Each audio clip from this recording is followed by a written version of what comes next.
किसान भाइयों बहनों नमस्कार। स्वागत है आप सभी का कार्यक्रम कृषि दर्शन के आज के अंक में। मैं हूं आपके साथ ज्योत्सना टंडन। कृषि दर्शन एक ऐसा कार्यक्रम है जिसमें हम आपको कृषि जगत से जुड़ी तमाम जानकारियां देते हैं अपने 3 सेगमेंट्स के जरिए, जो कि है विज्ञान और किसान, कृषि स्टार्टअप और फार्मिंग इंडिया।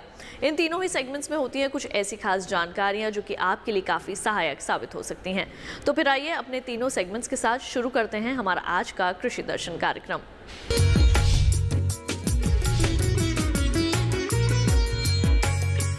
किसान भाइयों बहनों, आइए कार्यक्रम की शुरुआत करते हैं हमारे पहले सेगमेंट विज्ञान और किसान से। किसान भाइयों बहनों, जैसे कि हम सभी जानते हैं कि खेती किसानी परिश्रम का काम है और अगर आप पारंपरिक तरीकों को अपनाकर खेती बाड़ी करते हैं तो उससे उत्पादकता पर फर्क पड़ता है, लेकिन समय के साथ साथ हमें भी बदलना चाहिए। अगर हम खेती किसानी के लिए आधुनिक तकनीकों का उपयोग करें तो निश्चित तौर पर फसलों का उत्पादन भी अच्छा प्राप्त कर सकते हैं। आइए आज आपकी मुलाकात करवाते हैं एक ऐसे ही किसान से जिन्होंने खेती में आधुनिक तकनीकों को अपनाया और अपनी उत्पादकता को भी बढ़ाया है। कम उत्पादकता यानी कम कमाई। मध्य प्रदेश के नरसिंहपुर जिले में भी किसानों के साथ कुछ ऐसा ही हो रहा था। यहाँ लोग खेती की पुरानी हवेली तकनीक का इस्तेमाल कर रहे थे। इस तकनीक से प्रति हेक्टेयर कम उपज हो रही थी और किसानों को उम्मीदों के मुताबिक परिणाम नहीं मिल पा रहे थे। उस समय कोई नहीं जानता था कि क्षेत्र की खेती में एक बड़ा बदलाव आने वाला है। ये बदलाव नरसिंहपुर स्थित राजकीय महाविद्यालय से एक प्रोफेसर के रिटायरमेंट के बाद शुरू हुआ। प्रोफेसर का नाम है चंद्रशेखर तिवारी। रिटायरमेंट के बाद इन्होंने पुश्तैनी जमीन पर खेती बाड़ी का काम शुरू किया, लेकिन न पैदावार अच्छी हो पा रही थी और न ही आमदनी। उनके मन में यही सवाल उठता था कि खेती को किस तरह लाभकारी बनाया जाए। यही सवाल उन्हें देश के नामचीन शोध संस्थानों तक ले गया। इन संस्थानों में इन्होंने कृषि वैज्ञानिकों और विशेषज्ञों से मुलाकात की और गहन विचार किया। इन मुलाकातों के दौरान चंद्रशेखर तिवारी को पता चला कि गन्ना एक ऐसी फसल है जिसका निश्चित दाम मिलना तय है। चंद्रशेखर ने खुद भी गन्ने की खेती शुरू की और दूसरे किसानों को भी इस ओर प्रेरित किया। गन्ने की खेती दूसरी क्षेत्रीय फसलों से तो अच्छी रही, लेकिन चंद्रशेखर उपज से अब भी संतुष्ट नहीं थे। उस समय 1 हेक्टेयर में 35 से 40 टन गन्ना पैदा हो पा रहा था। चंद्रशेखर का लक्ष्य इसे 75 से 80 टन तक पहुंचाने का था। ज्यादा उपज के लिए गन्ने की नई और उन्नत तकनीक जरूरी थी। इसी की तलाश में वो जा पहुंचे लखनऊ के गन्ना अनुसंधान संस्थान। यहाँ पर संस्थान के निदेशक डॉक्टर AD पाठक से लंबी चर्चा हुई और प्रोफेसर तिवारी ने नरसिंहपुर में गन्ने की कम उपज के बारे में बताया। इस मुलाकात का असर हुआ।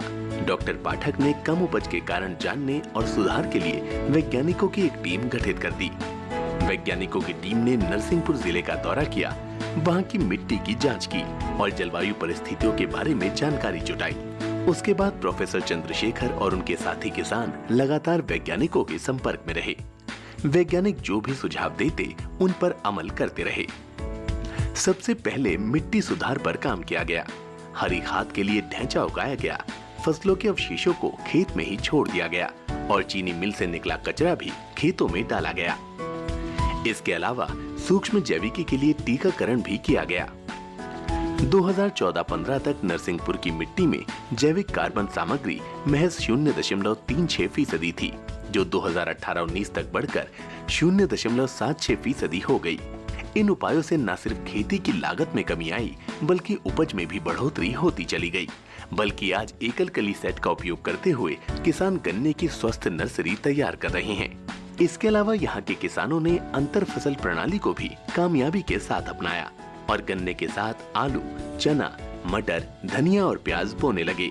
नए उपायों से न सिर्फ फसल लागत में कमी आई, बल्कि उपज में भी तेजी से बढ़ोतरी हुई।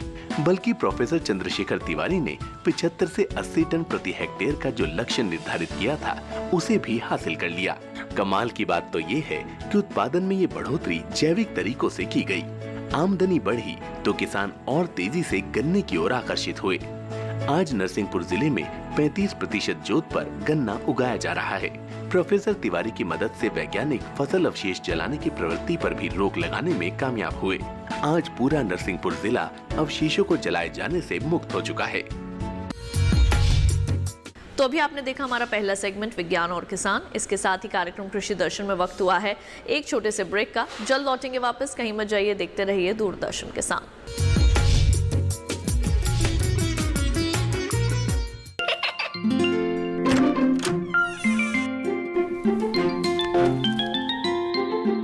ये क्या हो रहा है? काशवी, इतने कम मार्क्स? काशू बेटा पढ़ा करो, पढ़ोगी नहीं तो आगे कैसे बढ़ोगी? मम्मा मैं भी तो आपसे यही कहना चाहती हूँ, पढ़ा करो। आप पढ़ोगे नहीं तो आगे कैसे बढ़ोगे? मतलब? वो देखो। सिर्फ बैक पर छपा ऑर्गेनिक नहीं, ऑर्गेनिक का निशान पहचानिए। पीजीएस ऑर्गेनिक का ये लोगो उन किसानों की पहचान है जो आज भी परंपरागत विधि से रसायन मुक्त खेती कर आपके लिए शुद्ध फसल उपजा रहे हैं। अब समझे मम्मा, अगर मैं प्योर ऑर्गेनिक फूड नहीं खाऊंगी तो अच्छे मार्क्स कहाँ से लाऊंगी? अच्छा बच्चों, जैविक खेती की इस मुहिम को आगे बढ़ाइए, शुद्ध ऑर्गेनिक अपनाइए।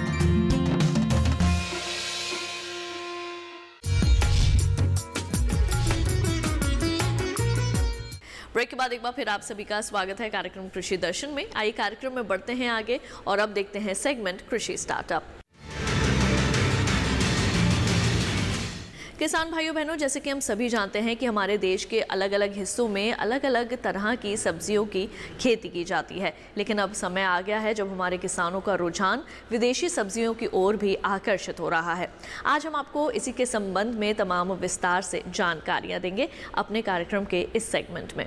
अब आप इन रंग बिरंगी विदेशी सब्जियों का मजा झारखंड में भी ले सकते हैं। काफी दिनों से रांची में इंग्लिश वेजिटेबल का स्टॉल लगाने वाले शिव नारायण साहू कहते हैं कि पहले इन सब्जियों को बाहर से मंगवाना पड़ता था, मगर अब ऐसी कुछ सब्जियों की खेती राजधानी रांची के आसपास के गांव में भी की जा रही है। Sir sweet corn, baby corn, ये जो है अब नगरी बेरों कांके में भी खूब होने लगा है। हम लोग लोकल ही ले रहे हैं स्वीट कॉर्न, बेबी कॉर्न किसान लोग से। ब्रोकली के बारे में बताइए। ब्रोकली सर लोकल भी होता है। खूब हो रहा है। हाँ खूब हो रहा है, 1 महीना बाद चालू हो जाएगा, निकलना शुरू हो जाएगा। बाजार में खूब आ रहा है। हाँ बाजार में आना शुरू हो गया है। और जब नहीं आता है तो हम लोग हिमाचल से मंगाते हैं बाहर से। अब यहाँ भी शुरू हो गया है, अब यही लोकल लेना शुरू करेंगे। अब हर साल बेचते भी हैं, हर साल बेचते हैं लोकल ब्रोकली। ये कांके रोड में उगाया जाता है, कांके में, कांके तरफ उगाया जाता है, तो किसान लोग हम लोग आके दे जाता है, तो लोकल ब्रोकली भी बेचते हैं। ऐसी इंग्लिश वेजिटेबल्स के शौकीन राजू सिंह कहते हैं कि इन सब्जियों में विटामिन्स और प्रोटीन प्रचुर मात्रा में होती है और इसकी खेती किसानों के लिए काफी लाभकारी है। जो न्यूट्रिशनल वैल्यूज है ना, वो तो डेफिनेटली बेहतर होगा, डेफिनेटली बेहतर होगा और अच्छा होगा। चेरी टोमेटोज़ जो चीज़ यहाँ पे अब मिलना शुरू हुआ है, पहले नॉर्थ ईस्ट का ये स्पेशलिटी होता था, हाँ, मगर अब झारखंड में जो लोग जानते हैं उसकी खेती कर रहे हैं और ये काफ़ी प्रॉफिटेबल है। हाँ, उसी तरह बहुत सारे मशरूम, अगेन मशरूम भी है, बेबी कॉर्न है, अब ये सारा चीज़ यहाँ में मिलना शुरू हुआ है ना। तो बेबी कॉर्न हुआ, कॉर्न किसी भी फॉर्म में हाई ग्लाइसेमिक इंडेक्स है, तो डेफिनेटली जिन लोगों को ज़रूरत है उन चीज़ की, उनके लिए बहुत अच्छी बात है। झारखंड को खनिज के साथ साथ सब्जियों का भी हब माना जाता है। यहाँ विभिन्न प्रकार की सब्जियों की खेती बड़ी मात्रा में की जाती है। ऐसे में इन विदेशी सब्जियों की खेती का प्रचलन निश्चित तौर से झारखंड के किसानों की आमदनी दोगुनी करने में मददगार साबित होगी। तो अभी आपने देखा सेगमेंट कृषि स्टार्टअप। इसके साथ ही कार्यक्रम कृषि दर्शन में वक्त हो चला है एक और छोटे से ब्रेक का। जल्द लौटेंगे वापस, कहीं मत जाइए, देखते रहिए दूरदर्शन के साथ। किसान भाइयों गांठ बांध लो, गांठ बांध लो, बात बहुत है काम की, समृद्धि के पैगाम की। मिट्टी के मिजाज को समझो, मिट्टी के हर राज को समझो, मिट्टी की तुम जांच कराओ, मुफ्त सॉइल हेल्थ कार्ड ले जाओ। अभी मुनासिब बीज लगाओ, सही किस्म की खाद ले आओ, जितनी जरूरी उतनी डालो, सही मात्रा खुद पहचानो, इसको अपना मंत्र बना लो, मिट्टी की सेहत तो जानो। बात बहुत है काम की, कम लागत अधिक वरदान की, किसान भाइयों गांठ बांध लो। आज ही मिट्टी की जांच कराएं, राज्य सरकार के कृषि अधिकारी से संपर्क करें और मुफ्त में सॉइल हेल्थ कार्ड पाएं। कृषि और किसान कल्याण मंत्रालय द्वारा किसान हित में जारी। ब्रेक के बाद एक बार फिर आप सभी का स्वागत है कार्यक्रम कृषि दर्शन में। आइए कार्यक्रम को बढ़ाते हैं आगे और अब देखते हैं सेगमेंट फार्मिंग इंडिया। किसान भाइयों बहनों, अपने आज के फार्मिंग इंडिया सेगमेंट में आपके लिए कुछ दिलचस्प जानकारियां लेकर आए हैं। आज हम आपको बताएंगे कि भारतीय कृषि सहकारिता संघ किस तरह से किसानों की सेवा में कार्यरत है। भारतीय राष्ट्रीय सहकारी संघ द्वारा वीडियो कॉन्फ्रेंसिंग के माध्यम से दिल्ली में एक कार्यक्रम आयोजित किया गया। इस कार्यक्रम में नाबार्ड के अध्यक्ष चिंताला, NCUI के अध्यक्ष चंद्रपाल सिंह यादव, NCUI के मुख्य कार्यकारी अधिकारी N सत्यनारायण, NCUI के निदेशक डॉक्टर VK दुबे एवं अन्य लोगों ने भाग लिया।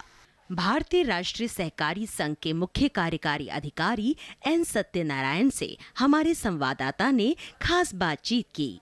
कोरोना एक विश्वव्यापी महामारी है, भारत में भी इसका काफ़ी प्रभाव पड़ रहा है और इसी संदर्भ में अभी खास तौर से वीडियो कॉन्फ्रेंसिंग के ही माध्यम से लगातार कार्यक्रम आयोजित किए जा रहे हैं और इसी संदर्भ में NCUI भी वीडियो कॉन्फ्रेंसिंग के माध्यम से दूर दराज से भी जुड़ करके अपने कार्यक्रम को संचालित कर रहे हैं।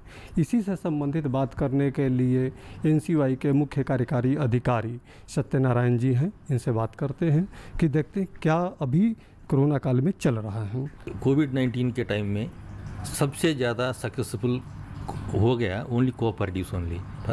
For example IFFCO, that is production is highest ever in the history of IFFCO, KRIBHCO production is highest ever in the history of KRIBHCO and Amul production is highest ever in the history of Amul, because ये ऐसा ही सो मेनी सोसाइटीज़ अच्छा काम किया, उसका वजह से agriculture production बहुत बढ़ गया इस साल में। That is the highest production in the country, in the history of the country. So ये पूरा हुआ कैसा हुआ, ओनली कोऑपरेटिव्स का वजह से ही हुआ। ज़्यादा कोऑपरेटिव्स का वजह से इनपुट्स प्रॉपरली फार्मर्स को मिल गया, that is with the support of the government of India and state government. At the same time उसका मीन्स प्रोड्यूस दैट इज वो कैन से उसका आउटपुट प्रोक्यूर किया by the cooperative societies under minimum support system की वजह से NAFED did extremely well in that connection and NAFED almost we can say in the last 20 years that what it could not do, they did it in the current year under the current leadership. जितने भी संगठन है, छोटे छोटे संगठन है, उसने बहुत बड़ा काम किया कोरोना काल में। लेकिन अगर हम सर देखते हैं कि यहाँ पर बहुत ज़्यादातर जो छोटे किसान हैं वो या लेबरर्स हम कह सकते हैं, तो वो एक तरह से नौकरी से भी बाहर हो गए, काम धंधा से भी बाहर हो गए, तो उसमें NCUI अपना किस तरह से भूमिका अदा किया? हम लोग बार बार यही बोल रहा है, लोगों को बेरोजगार एंड यूथ को गांव में रुकवाने के लिए एक ही माध्यम है, गांव में एक business and that institution has to emerge. Business institution क्या हो सकता है? PACS multi service and that developmental organisation का वजह इस रूप में आना चाहिए। अभी हमारा स्पीच में दैट NABARD चेयरमैन ये भी बोला, पैक्स आर मोर इम्पॉर्टेंट। ये उसको multi and service and nodal agencies को रूप में उभर आता है, तो then they can provide means service to the youth and in the local level itself. उससे इवन पलायन भी एंड दैट इज कंट्रोल कर सकता है। एट द सेम टाइम नौकरी भी मिल सकता है यूथ को एंड फूड प्रोडक्शन भी साकार हो सकता है। And for that purpose they have to process the produce of the agriculture and also other that we can say industrial activities, small village industrial activities just like handlooms, handicrafts and other all small items which are food and also कपड़ा। ये basically आदमी क्या चाहिए? कपड़ा चाहिए, खाने के लिए फूड चाहिए एंड रहने के लिए मकान चाहिए। ये तीनों कोऑपरेटिव सोसाइटी का तरफ से अच्छा से बना सकता है in each and every place wherever they are. उससे एंटायर दैट इज वो कैन से एम्प्लॉयमेंट को भी दूर कर सकता है। सर अगर हम बात करते हैं बड़े कोऑपरेटिव सोसाइटी के, तो उसका तो काम चल रहा है और ज़्यादा एम्प्लॉयमेंट भी प्रदान कर रहा है। लेकिन अगर हम छोटे जो सहकारिता की बात करते हैं, कोऑपरेटिव की बात करते हैं, तो उसका सर क्या स्थिति है अभी फिलहाल देश भर में? ऑलमोस्ट अभी एंड स्पीच में and that NABARD chairman Govind Rajul ji बोला था दैट ऑलमोस्ट 35,000 पैक्स को ये आइडेंटिफाई किया, उस पैक्स को फर्दर स्ट्रेंथन कर रहा है and to have nodal servicing agencies for all multi dimensional. So all services they can provide in the rural area. All the service means both inputs to the farmers, even other services to the farmer, even and that is procuring their output and processing their output. If their packs start doing all those things, 35,000 packs, then definitely these packs are small cooperative societies only. So if they be empowered and they reaches to such level, and others also would follow, other cooperative societies also would follow this thing, and the entire Indian agriculture system and Indian village and that is we can say living system would improve properly. 1 lakh crore के infrastructure fund के development के लिए दिया गया है sir, उसको NCY छोटे जो संगठन है सहकारिता से जुड़े हुए जो भी जुड़े हुए लोग हैं उसको आप किस रूप में मदद पहुंचाएंगे? पहले मैं प्रधानमंत्री को धन्यवाद देता हूँ that 1 lakh crore and that is fund create किया for agriculture and village industries के लिए. सो इधर पैक्स भी कोऑपरेटिव स्मॉल कोऑपरेटिव सोसाइटीज़ भी they are coming under and that is micro and medium and micro enterprises में आ रहा है. उसका वजह से this 1 lakh crore and that is infrastructure fund comes to and that is PACs at the same time FPOs and other individuals. So if PACs are already in a strong position में and FPOs are still and yet to and that is properly conceptualized and come into effect. So PACs को advantage लेने में बहुत आसान होगा. They can come forward and to take and this fund and implement their own programs of what we can say multi-service activities in rural areas and improve the we can say living conditions of the village people. अब आइए कार्यक्रम में बढ़ते हैं आगे और एक नजर डालते हैं कृषि कैलेंडर पर. अगस्त माह में फसल की बुआई के 20 से 25 दिन बाद निराई कर खरपतवार निकाल दें. आवश्यकता अनुसार दूसरी निराई भी बुआई के 40 से 45 दिन बाद करें. सोयाबीन पर पीला मोज़ेक बीमारी का विशेष प्रभाव पड़ता है. इसकी रोकथाम के लिए डाइमेथोएट 30 EC की 1 लीटर मात्रा 700 से 800 लीटर पानी में घोलकर प्रति हेक्टेयर की दर से छिड़काव करें. बुआई के 20 से 25 दिन बाद निराई कर खरपतवार निकालें. दूसरी निराई भी बुआई के 40 से 45 दिन बाद करें.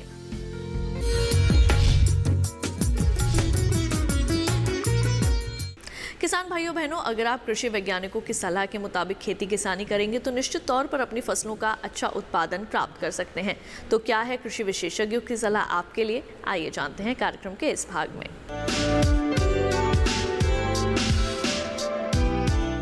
क्या आप जानते हैं पपीता बहुत ही महत्वपूर्ण फल है. ये एक ऐसा फल है जो सबसे कम समय में फल उत्पादन देता है. इसके इसी गुण के चलते पूरे भारत में इसकी खेती बहुत अच्छे तरीके से की जा रही है. लेकिन ऐसे क्षेत्र जहाँ पर गर्मी बहुत अधिक होती है और ठंड बहुत पड़ती है, उन क्षेत्रों में पपीते की खेती में तरह तरह की बाधाएं या समस्याएं उत्पन्न होती हैं. इनसे बचने के लिए हमारे पास विकल्प भी बड़े सीमित से हैं. लेकिन ये जानना आवश्यक है कि जो वर्तमान में मौसम चल रहा है, ये मानसून का समय चल रहा है. मानसून पूरे भारत में सक्रिय है. ऐसे में हम पपीते की खेती में क्या कर सकते हैं? पहले जानना यह आवश्यक है कि वो कौन कौन सी किस्में हैं जिनका उत्पादन करना चाहिए. पपीते में 2 तरह की किस्में होती हैं. एक द्विलिंगी होती है, दूसरा उभयलिंगी होती है. द्विलिंगी किस्में ऐसी हैं जिनका नाम है जैसे पूसा नन्हा है, पूसा ड्वार्फ है, पंत पपीता 1 है, 2 है. इस तरह की किस्में द्विलिंगी कहलाती हैं. इसमें नर अलग होता है और मादा अलग होता है. इस तरह की किस्मों को उत्पादन करने में एक अच्छी बात यह होती है कि इसमें जितने भी मादा पौधे होते हैं उनमें समान रूप से फूल भी आता है, फल भी आता है और उत्पादन अच्छा होता है, खास करके उत्तर भारत और मध्य भारत और पश्चिम भारत के क्षेत्रों में.